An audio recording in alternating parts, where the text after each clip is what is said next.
Stephen King, Graveyard Shift. 2 a.m. Friday. Hall was sitting on the bench by the elevator, the only place on the third floor where Work Joe could catch smoke, when Warwick came up. He wasn't happy to see Warwick. The foreman wasn't supposed to show up on 3 during the graveyard shift. He was supposed to stay down in his office in the basement drinking coffee from the urn that stood on the corner of his desk. Besides, it was hot. It was the hottest June on record in Gates Falls, and the orange crushed thermometer, which was also by the elevator, had once rested at 94 degrees at 3 in the morning. God only knew what kind of hellhole the mill was on the 3 to 11 shift. Hall worked to the picker machine, a bulky gadget manufactured by a defunct Cleveland firm in 1934.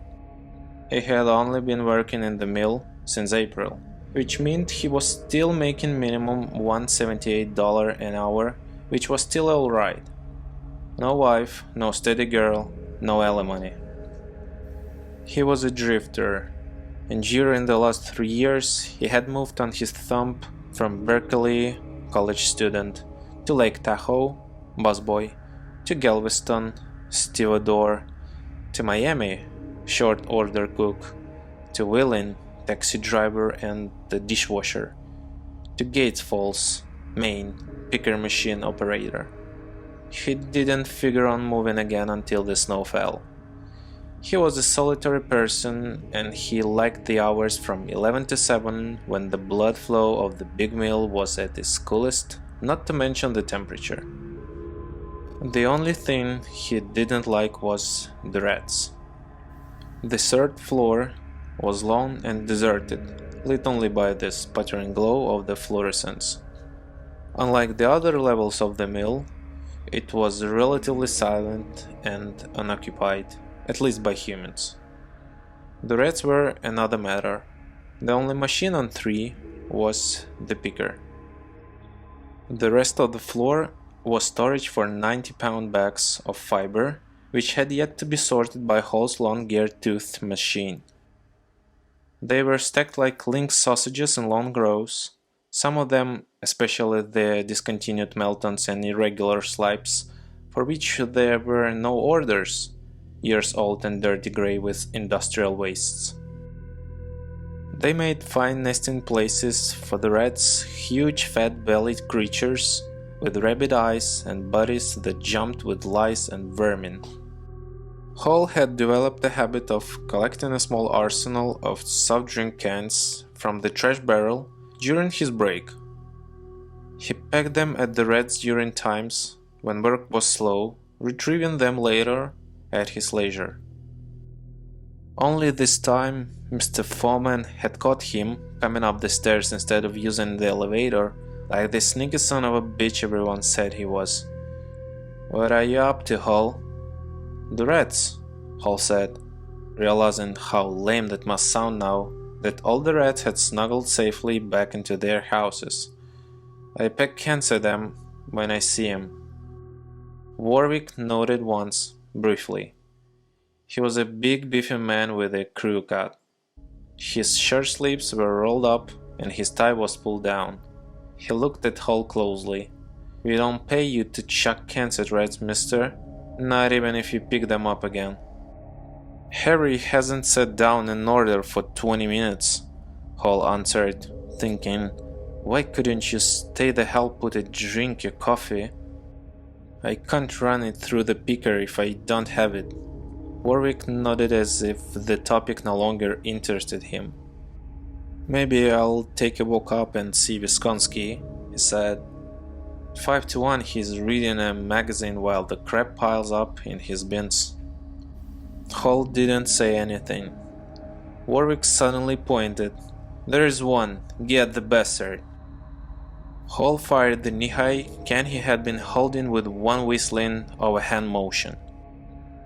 The rat, which had been watching him from atop one of the fabric bags with its bright buckshot eyes, fled with one faint squeak.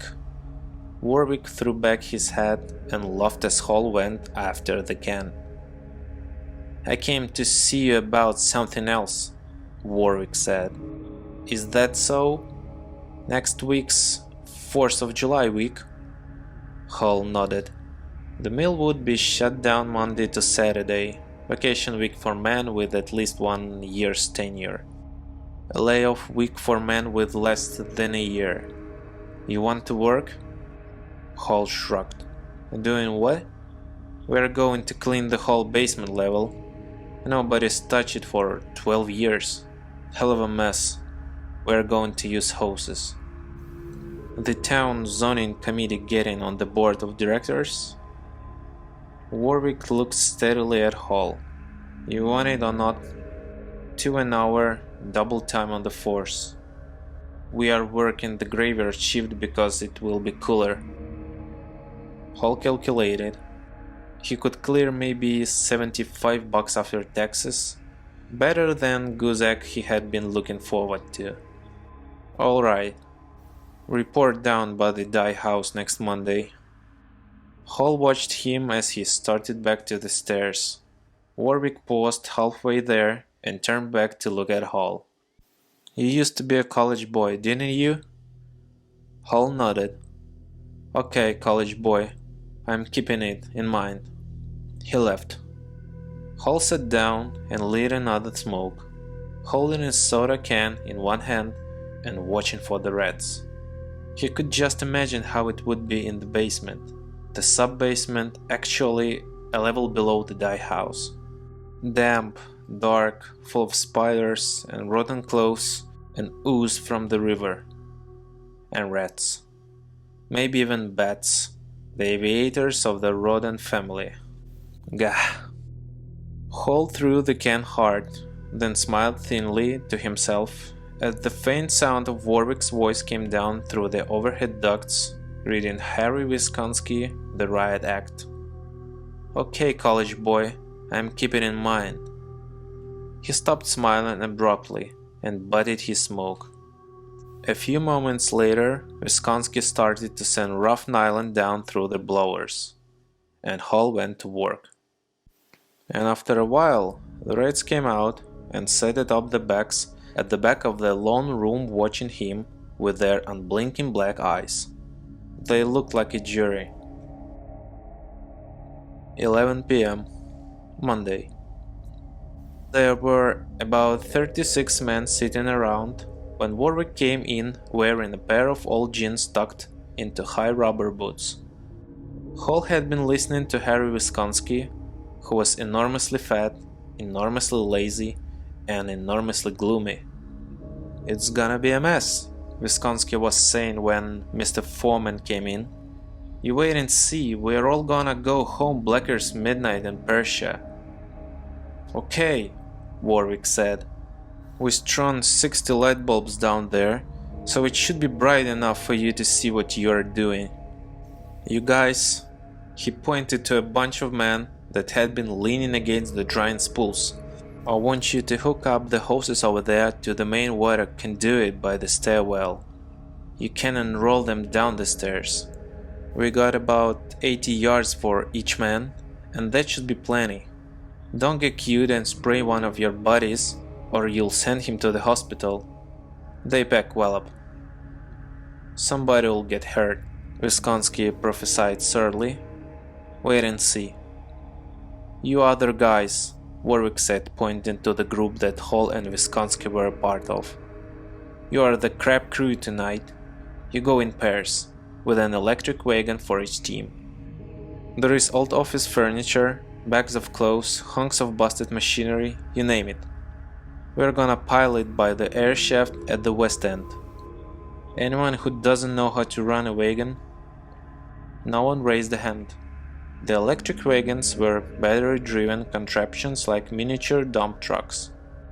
They developed a nauseating instinct after continual use that reminded Hall of burning power lines. "Okay," Warwick said. "We got the basement divided up into sections and we'll be done by Thursday. Friday we'll chain hoist the crap out. Questions?"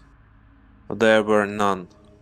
Hall studied the foreman's face closely and he had a sudden premonition of a strange thing coming. The idea pleased him. He didn't like Warwick very much. "Fine," Warwick said. "Let's get at it." 2 a.m. Tuesday. Hall was bushed and very tired of listening to Wisconski's steady patter of profane complaints. He wondered if it would do any good to belt Wisconski. He doubted. It would just give Wisconski something else to bitch about. Hall had known it would be bad, but this was murder. For one thing, he hadn't anticipated the smell. The polluted stink of the river, mixed with the odor of decaying fabric, rotten masonry, vegetable matter. In the far corner, where they had begun, Hall discovered a colony of huge white toadstools poking their way up through the shattered cement. His hands had come in contact with them as he pulled and yanked at a rusty gear-toothed wheel, and they felt curiously warm and bloated, like the flesh of a man afflicted with dropsy. The bulbs couldn't banish the 12-year darkness. It could only push it back a little, and it cast a sickly yellow glow over the whole mass. The place looked like the shattered nave of a desecrated church, with its high ceiling and mammoth discarded machinery that they would never be able to move, its wet walls overgrown with patches of yellow moss, and the tonal choir that was the water from the hoses, running in the half-clogged sewer network that eventually emptied into the river below the falls. And the rats, huge one that made those on third look like dwarfs. God knew what they were eating down here. They were continually overturning boards and bags to reveal huge nests of shredded newspaper, watching with atavistic loathing as the pups fled into the cracks and crannies, their eyes huge and blind with the continuous darkness. "Let's stop for a smoke," Wisconski said. He sounded out of breath, but Hall had no idea why. He had been gold bricking all night. Still, it was about that time, and they were currently out of sight of everyone else. "All right." He leaned against the edge of the electric wagon and lit up. "I never should have let Warwick talk me into this," Wisconski said dolefully. "This ain't work for a man. But he was mad the other night when he caught me in the crapper up on 4 with my pants up. Christ, he was mad." Hall said nothing. He was thinking about Warwick and about the rats. Strange how the two things seemed tied together. The rats seemed to have forgotten all about man in their long stay under the mill. They were impudent and hardly afraid at all. One of them had sat up on its hind legs like a squirrel until Hall had got in kicking distance, and then it had launched itself at his boot, biting at the leather. Hundreds, maybe thousands. He wondered how many varieties of disease they were carrying around in this black sub-hole. And Warwick. Something about him. "I need the money," Wisconski said. "But Christ Jesus, buddy, this ain't no work for a man. Those rats." He looked around fearfully. "It almost seems like they think. You ever wonder how it'd be if we was little and they were big?" "Oh, shut up," Hall said. Wisconski looked at him, wounded. "Say, I'm sorry, buddy. It's just that..." He trailed off. "Jesus, this place stinks," he cried. "This ain't no kind of work for a man." A spider crawled off the edge of the wagon and scrambled up his arm. He brushed it off with a choked sound of disgust. "Come on," Hall said, snuffing his cigarette. "The faster, the quicker." "I suppose," Wisconski said miserably. "I suppose." 4 a.m. Tuesday, lunchtime. Hall and Wisconski sat with 3 or 4 other men, eating their sandwiches with black hands that not even the industrial detergent could clean. Hall ate looking into the foreman's little glass office. Warwick was drinking coffee and eating cold hamburgers with great relish. "Ray Upson had to go home," Charlie Brochu said. "He puke?" someone asked. "I almost did."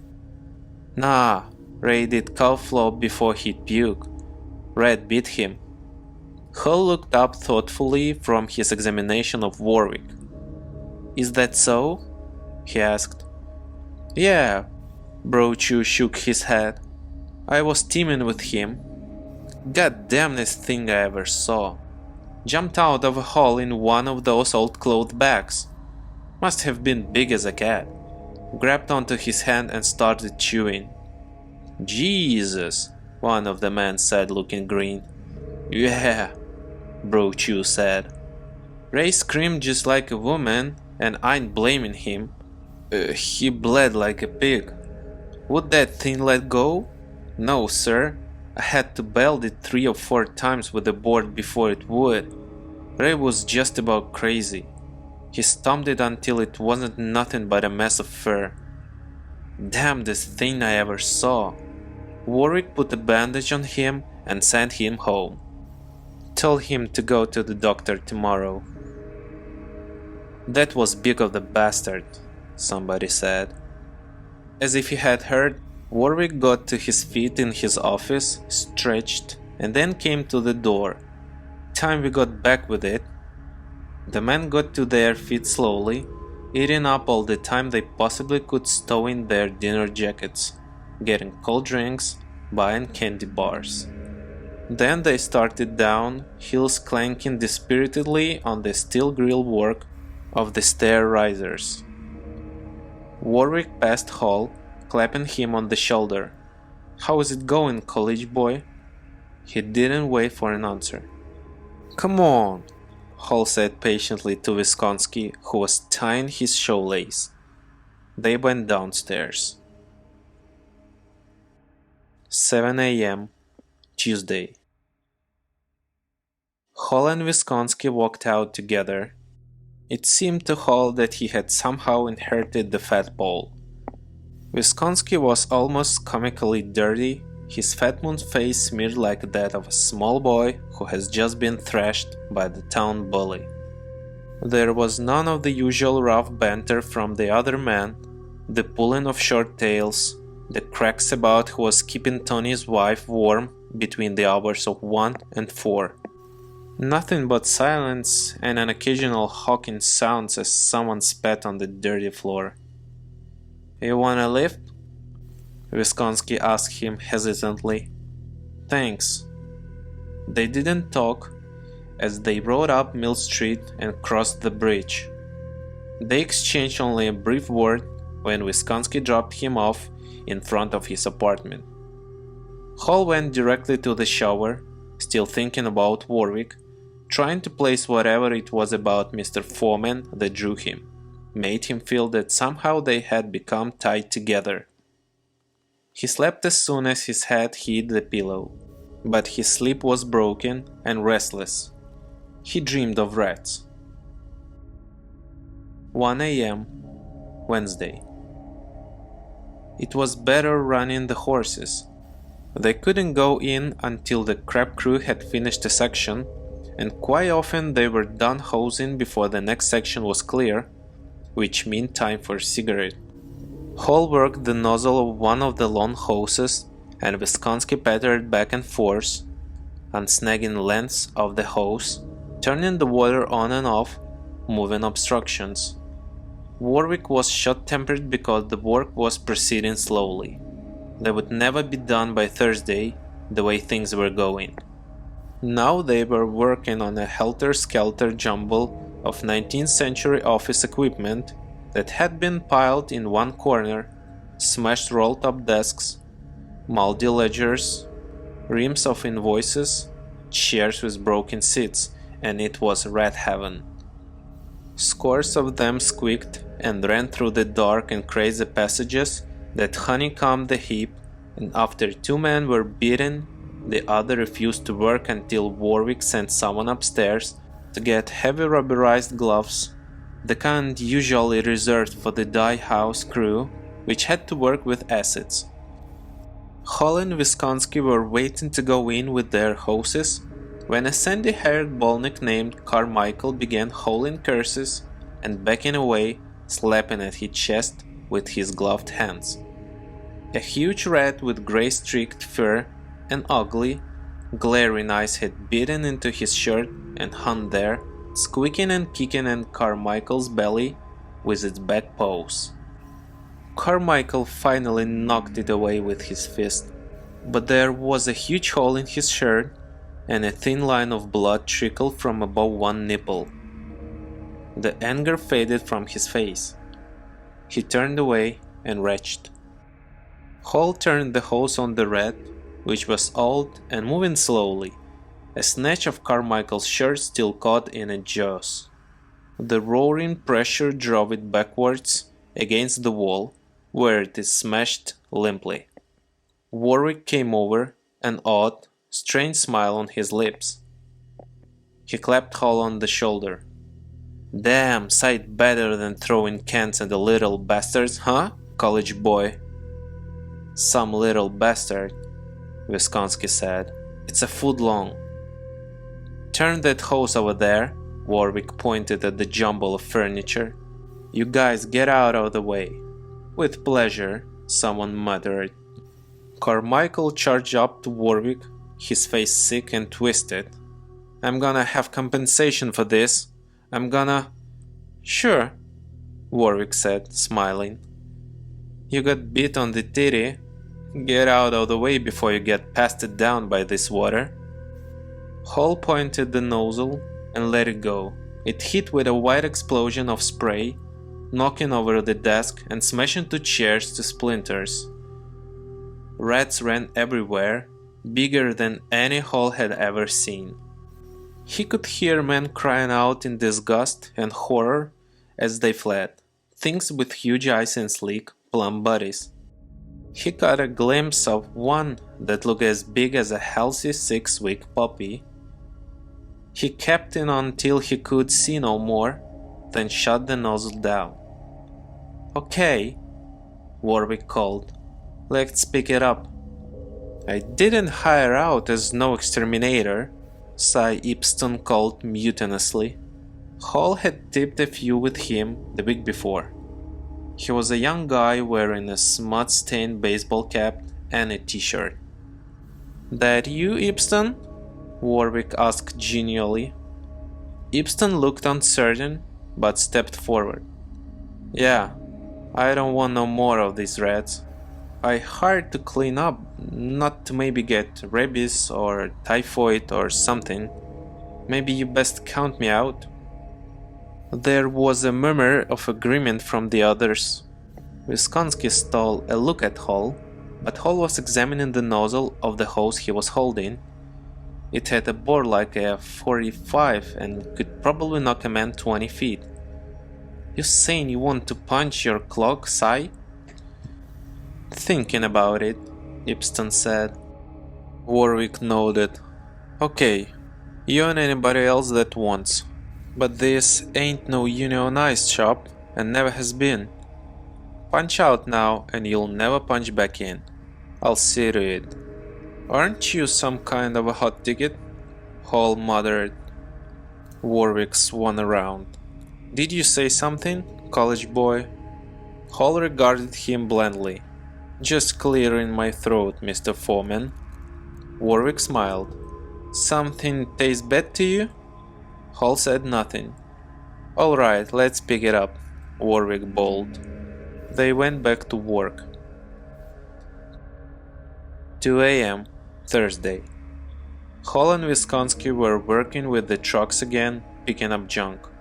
The pile by the west air shaft had grown to amazing proportions, but they were still not half done.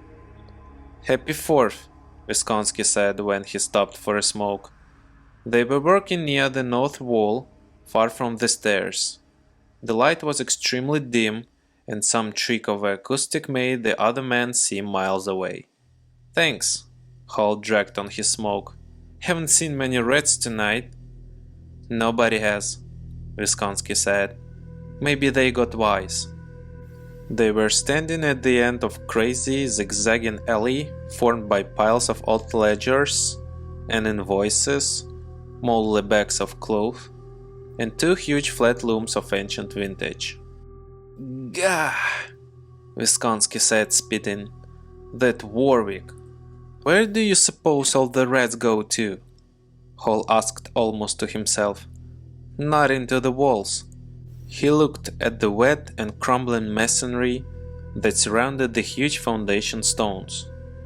They drawn. The river saturated everything. Something black and flappy suddenly dive-bombed them. Wisconsin screamed and put his hand over his head. A bat, Hall said, watching after it as Wisconsin straightened it up. A bat, Wisconsin raved. What's a bat doing in the cellar?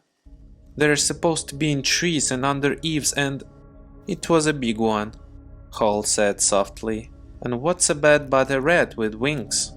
Jesus, Wisconsin moaned. How did it? Get in? Maybe the same way the rats go out. What's going on back there? Warwick shouted from somewhere behind them. Where are you? Don't sweat it, Hall said softly. His eyes gleamed in the dark. What, that you, college boy? Warwick called. He sounded closer. It's okay, Hall yelled. I barked my shin.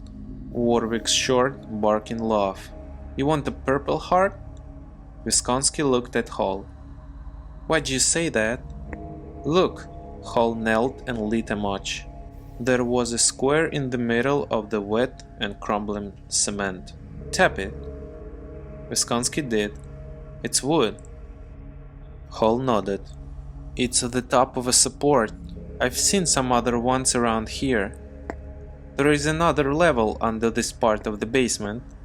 God, Wisconsin said with utter revulsion.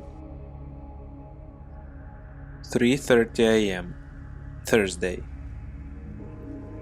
There were in the northeast corner Ipston and Brochu, behind them with one of the high-pressure hoses, when Hall stopped and pointed at the floor. There, I thought we'd come across it. There was a wooden trapdoor with a crusted iron ring bolt set near the center. He walked back to Ipston and said, "Shut it off for a minute." When the hose was choked to a trickle, he raised his voice to a shout. Hey, Warwick! Better come here a minute!" Warwick came splashing over, looking at Hall with that same hard smile in his eyes. "Your shoelace come untied, college boy." "Look," Hall said. He kicked the trapdoor with his foot. "Subcellar." "So what?"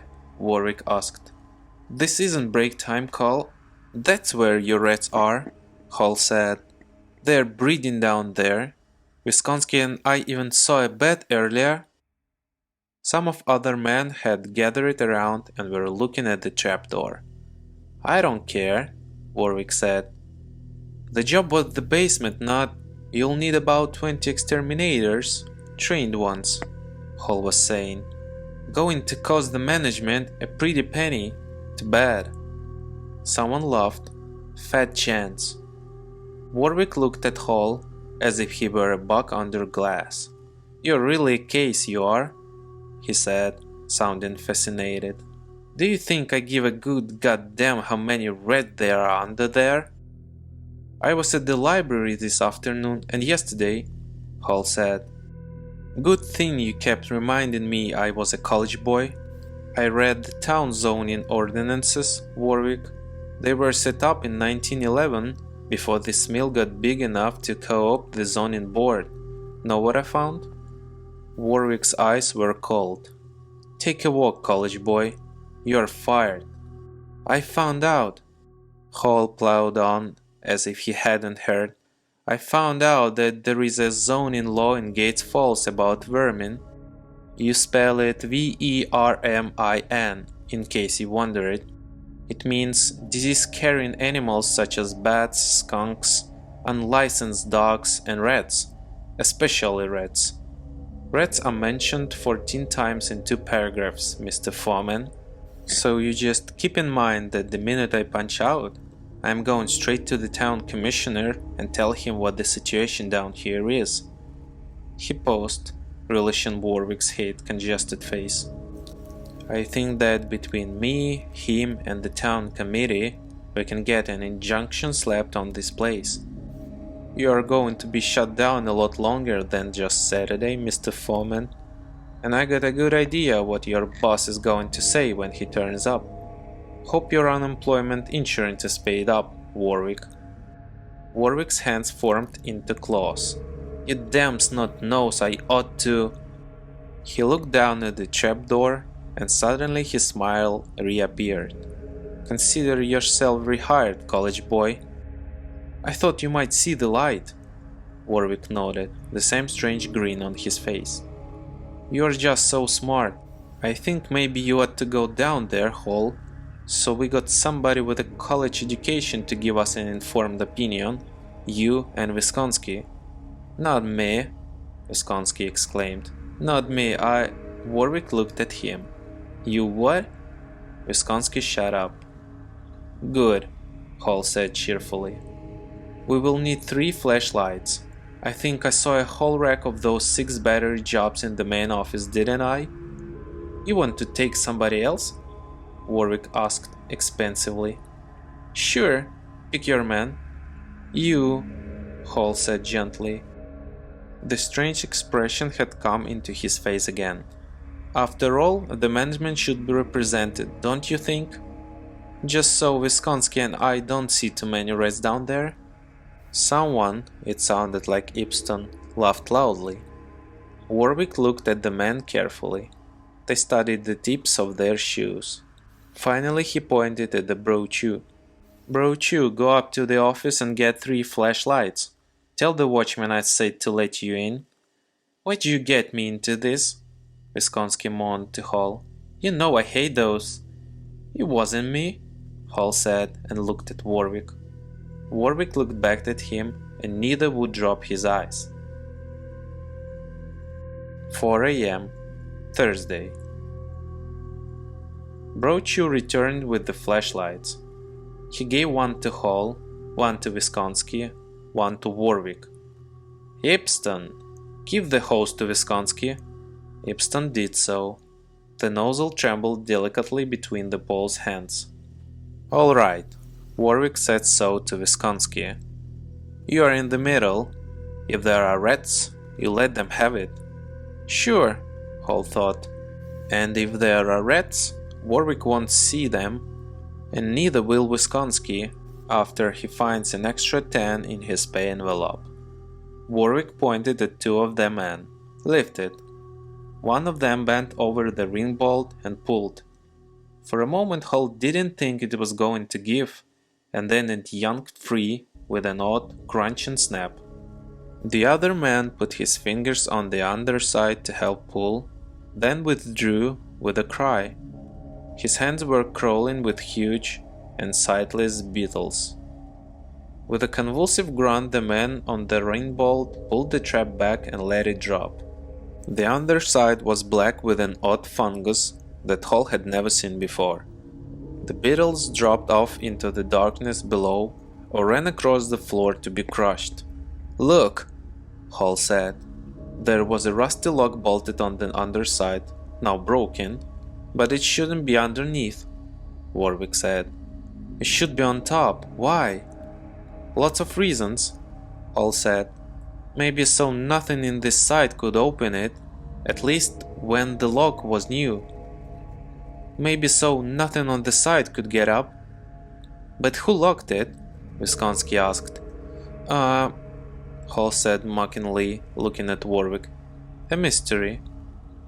Listen, Brochu whispered. Oh God, Wisconsin sobbed. I ain't going down there. It was a soft sound, almost expectant. The whisk and patter of sound of paws, the squeaking of rats. Could be frogs, Warwick said. Hall laughed aloud. Warwick shone his light down. A second flight of wooden stairs led down to the black stones of the floor beneath. There was not a rat in sight. "Those stairs won't hold us," Warwick said with finality. Brochu took 2 steps forward and jumped Jeep and down on the first step. It creaked, but showed no sign of giving way. "I didn't ask you to do that," Warwick said. "You weren't there when the rat beat Ray," Brochu said softly. "Let's go," Hall said. Warwick took a last sardonic look around at the circle of men, then walked to the edge with Hall. Wisconsin stepped reluctantly between them. They went down one at a time. Hall, then Wisconsin, then Warwick. Their flashlight beams played over the floor, which was twisted and heaved into 100 crazy hills and valleys. The hose thumped along behind Wisconsin like a clumsy serpent. When they got to the bottom, Warwick flashed his light around. It picked out a few rotting boxes, some barrels, little else. The seep from the river stood in puddles that came to ankle depths on their boots. "I don't hear them anymore," Wisconsin whispered. They walked slowly away from the trapdoor, their feet shuffling through the slime. Hall paused and shone his light on a huge wooden box with white letters on it. "Elias Warney," he read. "1849. Was the mill here then?" "No," Warwick said. "It wasn't built until 1897. What difference?" Hall didn't answer. They walked forward again. The sub-cellar was longer than it should have been, it seemed. The stench was stronger, a smell of decaying rot and things buried. And still the only sound was the faint, cave-like drip of water. "What's that?" Hall asked, pointing his beam at a jet of concrete that protruded perhaps 2 feet into the cellar. Beyond it, the darkness continued, and it seemed to Hall that he could now hear sounds up there, curiously stealthy. Warwick peered at it. No, that can't be right. Outer wall of the mill, isn't it? And up ahead." "I'm going back," Warwick said, suddenly turning around. Hall grabbed his neck roughly. "You are not going anywhere, Mr. Foreman." Warwick looked up at him, his grin cut in the darkness. "You're crazy, college boy. Isn't that right? Crazy as a loon." "You shouldn't push people, friend. Keep going." Wisconsin moaned. "Hall, give me that." Hall grabbed the hose. He let go of Warwick's neck and pointed the hose at his head. Wisconsin turned abruptly and crashed back toward the trapdoor. Hall didn't even turn. "After you, Mr. Foreman." Warwick stepped forward, walking under the place where the mill ended above them. Hall flashed his light about and felt a cold satisfaction. Premonition fulfilled. The rats had closed in around them, silent as death. Crowded in, rank on rank. Thousands of eyes looked greedily back at him. In ranks to the wall, some fully as high as a man's shin. Warwick saw them a moment later and came to a full stop. "They are all around us, college boy." His voice was still calm, still in control, but it held a jagged edge. "Yes," Hall said. "Keep going." They walked forward, the hose dragging behind. Hall looked back once and saw the rats had closed the aisle behind them and were gnawing at the heavy canvas hosing. One looked up and almost seemed to grin at him before lowering his head again. He could see the bats now too. They were roosting from the rough-hewn overheads, huge, the size of crows or rooks. "Look," Warwick said, centering his beam about 5 feet ahead. A skull, green with mold, laughed up at them. Further on, Hall could see an ulna, one pelvic wing, part of a rib cage. "Keep going," Hall said. He felt something bursting up inside him, something lunatic and dark with colors. "You're going to break before I do, Mr. Foreman, so help me God." They walked past the bones. The rats were not crowding them. Their distances appeared constant. Up ahead, Hall saw one cross their path of travel. Shadows hid it, but he caught sight of a pink twitching tail as thick as a telephone cord. Up ahead, the flooring rose sharply, then dipped. Hall could hear a stealthy, rustling sound, a beat sound. Something that perhaps no living man had ever seen. It occurred to Hall that he had perhaps been looking for something like this through all his days of crazy wandering. The rats were moving in, creeping on their bellies, forcing them forward. "Look," Warwick said coldly. Hall saw. Something had happened to the rats back here. Some hideous mutation that never could have survived under the eye of the sun. Nature would have forbidden it, but down here, nature had taken on another ghastly face. The rats were gigantic, some as high as 3 feet. But their rear legs were gone, and they were blind as moles, like their flying cousins. They dragged themselves forward with hideous eagerness. Warwick turned and faced Hall, the smile hanging on by brute willpower. Hall really had to admire him. "We can't go on, Hall. You must see that." "The rats have business with you, I think," Hall said. Warwick's control slipped. "Please," he said, "please." Hall smiled. "Keep going." Warwick was looking over his shoulder. "They're gnawing into the hose. When they get through it, we'll never get back." "I know, keep going." "You're insane." A rat ran across Warwick's shoe and he screamed. Hall smiled and gestured with his light. They were all around, the closest of them less than a foot away now. Warwick began to walk again. The rats drew back. They topped the miniature rise and looked down. Warwick reached it first, and Hall saw his face go white as paper. Spit ran down his chin. "Oh my God, dear Jesus!" And he turned to run.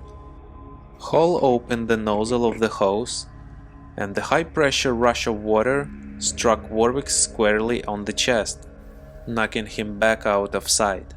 There was a long scream that rose over the sound of water. Thrashing sounds.